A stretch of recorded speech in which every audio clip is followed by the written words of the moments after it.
ახალი სისხლის სამართლის საქმე უკვე დაპატიმრებული ოპოზიციონერი ლიდერების წინააღმდეგ. ქართული ოცნება მრავალწლიანი ციხისთვის ამზადებს ნიკა გვარამიას, ნიკა მელიას, ზურაბ ჯაფარიძეს, ელენე ხოშტარიას, მამუკა ხაზარაძეს, ბადრი ჯაფარიძეს, გიორგი ვაშაძეს და მიხეილ სააკაშვილს. გენერალური პროკურორის გიორგი გვარაკიძის თქმით, ოპოზიციონერებს საბოტაჟს, უცხო ქვეყნისათვის მტრულ საქმიანობაში დახმარებას, ეროვნული უშიშროების საფუძვლების წინააღმდეგ მიმართული საქმიანობის დაფინანსებას და სახელმწიფო ხელისუფლების დამხობისაკენ მოწოდებას ედავებიან. პროკურატურაში გამართული ბრიფინგით ცნობილი გახდა, რომ უკვე დაკავებულ პოლიტიკოსებს დანაშაულად უთვლიან საერთაშორისო პარტნიორებისთვის ოცნების წევრების დასანქცირების მიზნით ინფორმაციის მიწოდებას და ივანიშვილის ხელისუფლების შეცვლის შესახებ საჯაროდ გაკეთებულ განცხადებებს. ელენე ხოშტარია, ზურაბ გირჩი ჯაფარიძე და გიორგი ვაშაძე საქართველოს სახელმწიფოებრივი ინტერესის საზიანოდ საერთაშორისო სანქციების დასაწესებლად ხელოვნური საფუძვლის შექმნის მიზნით უცხო ქვეყნის სახელმწიფოს წარმომადგენლებს აწვდიდნენ ინფორმაციას საქართველოში ნავთობპროდუქტების იმპორტის,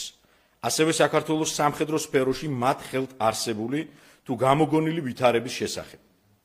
ავრცელებდნენ სრულ ინფორმაციას, რომ თითქოს საქართველოს საჰაერო სივრცე გამოიყენებოდა ირანული საბრძოლო დრონების რუსეთის ფედერაციისათვის მისაწოდებლად.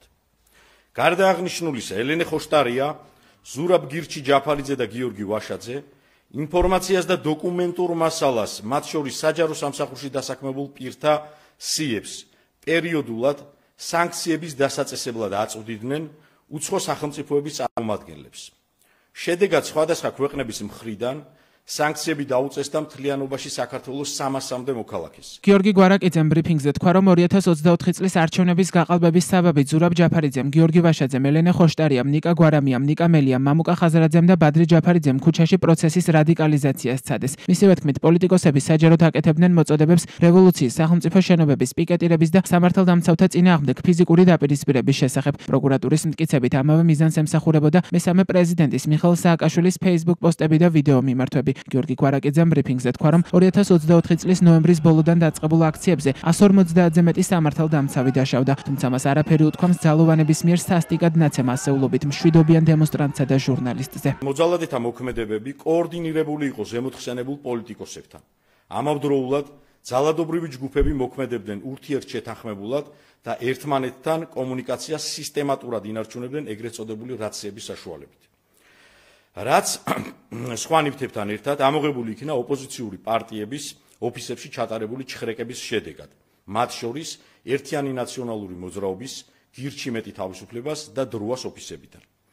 2024 წლის 28 ნოემბერს ლიდერების მოწოდებით პარლამენტის შენობის მიმდებარედ პოლიციის თანამშრომლებთან დაწყებული ძალადობრივი დაპირისპირება გაგრძელდა 6 დღის მანძილზე.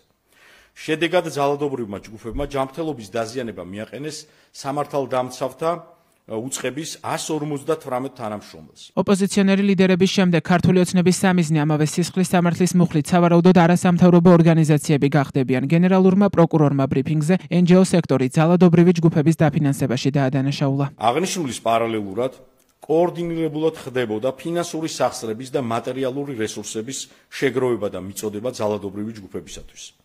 რაშიც პოსებთან ერთად აქტიურად იყვნენ ჩართული არასამთავრობო ორგანიზაციები და სპეციალურად ამ მიზნით შექმნილი ეგრეთ წოდებული ფონდები, რომლებიც თავის მხრივ დაფინანსებას იღებდნენ საერთაშორისო დონორებისგან. მიხეილ სააკაშვილს ბრალდება წარადგინა კონსტიტუციური წყობილების ძალადობით შეცვლისაკენ ან სახელმწიფო ხელისუფლების დამხობისაკენ მოწოდების მუხლით. ზურაბ გირჩი ჯაფარიძეს და გიორგი ვაშაძეს საბოტაჟის და უცხო ქვეყნისათვის მტრულ საქმიანობაში დახმარების მუხლით. ელენე ხოშტარიას საბოტაჟის, ამ დანაშაულისთვის მატერიალური რესურსების მიწოდების და უცხო ქვეყნისათვის მტრულ საქმიანობაში დახმარების მუხლით. ნიკა გვარამიას, ნიკა მელიას, მამუკა ხაზარაძეს და ბადრი ჯაფარიძეს კი საბოტაჟის მუხლით. პროკურატურა ლელოს ლიდერების მიმართ აღკვეთის ღონისძიების სახით გირაოს მოითხოვს სხვა ბრალდებულების მიმართ წინა სასამართლოს ხდომის თარიღის განსაზღვრის მოთხოვნით კი სასამართლოს კანონით დადგენილ ვადაში მიმართავს.